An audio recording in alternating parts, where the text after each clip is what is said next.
Hey there, it's me, Mystic Girl 916, and welcome to a special primetime edition of Survivor Recap. I would have broadcasted this afternoon at 4 o'clock as usual, but I had to work, so we're doing it today. Right now, right here. Alright, last night we had episode number 3 of Survivor Gabon, and when we last left the Fong tribe, they were in disarray and two people down. Meanwhile, at the Coda tribe, it was day 7, and life seemed pretty easy until, well, you know, people were starting to get fed up with Ace's manipulation and him thinking that he was the king of the tribe and all that. All right, let's see here. Well, we're gonna get into the reward challenge right now. It was something like a previous challenge from a different season. 2 people from each tribe were wrapped around a pole, and 2 people from the other tribe had to pry them off and drag them across the sand onto a finish line. The first team to score 2 points would win for their tribe, and the reward was creature comforts in the ways of pillows, blankets, hammocks, the whole 9 yards.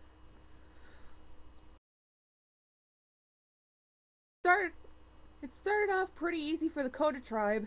They were able to pick off the Fong member that was strapped to the pole until they found out that Fong had a secret weapon, and it was gold medalist Crystal Cox. As I mentioned from my previous broadcast, Crystal won a gold medal in the 4x400 relay at the 2004 Olympic Games in Athens.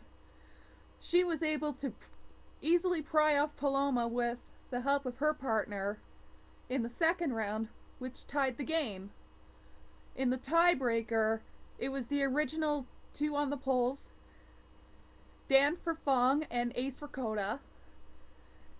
And on the opposite end, it was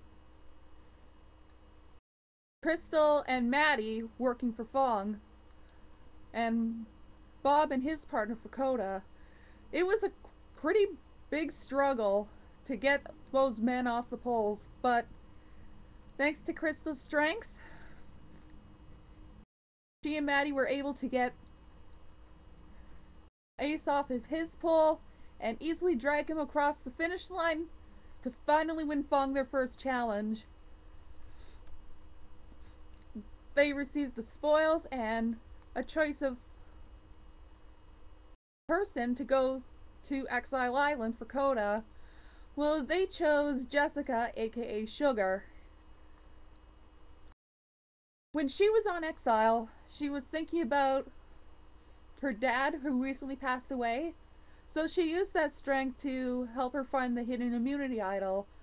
It was you could either choose a clue to the hidden idol or a comfort, which is food and relaxation, but Sugar chose the clue.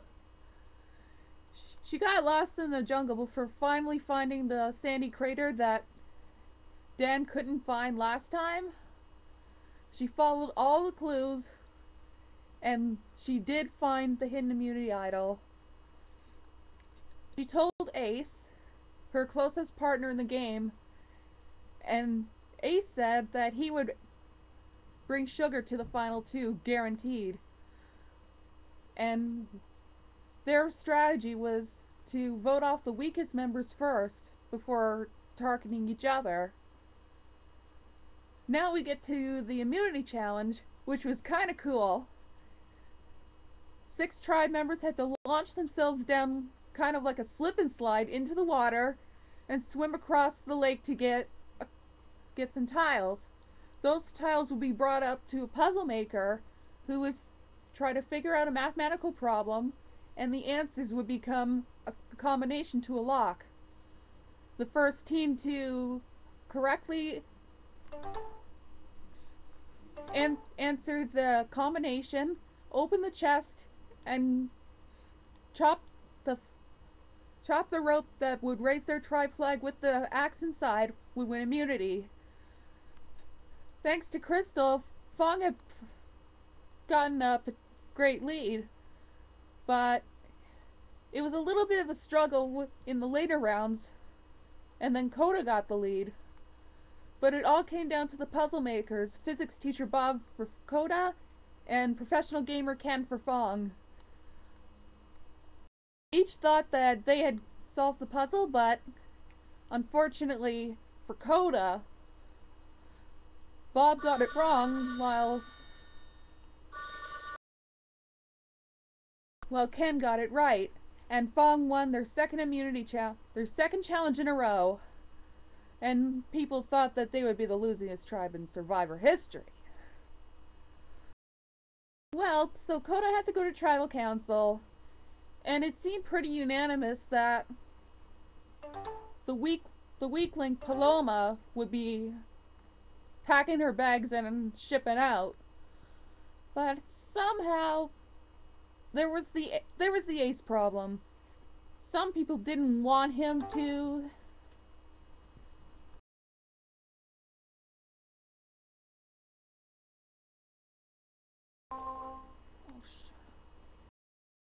Hold on a second. Messenger. So anyway, back to the situation at hand.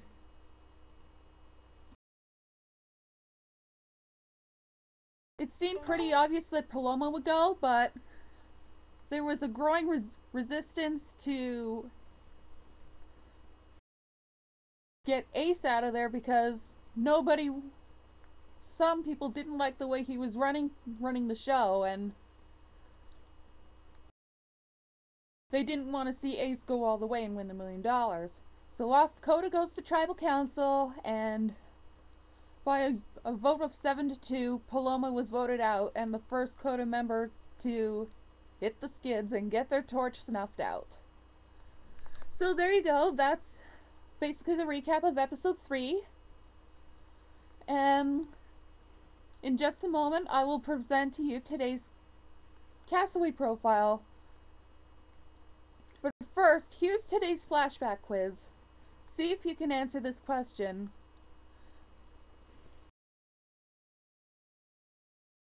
Our fearless host, Jeff Probst, who you know as Mr. The Tribe Has Spoken, recently dated a former Survivor castaway.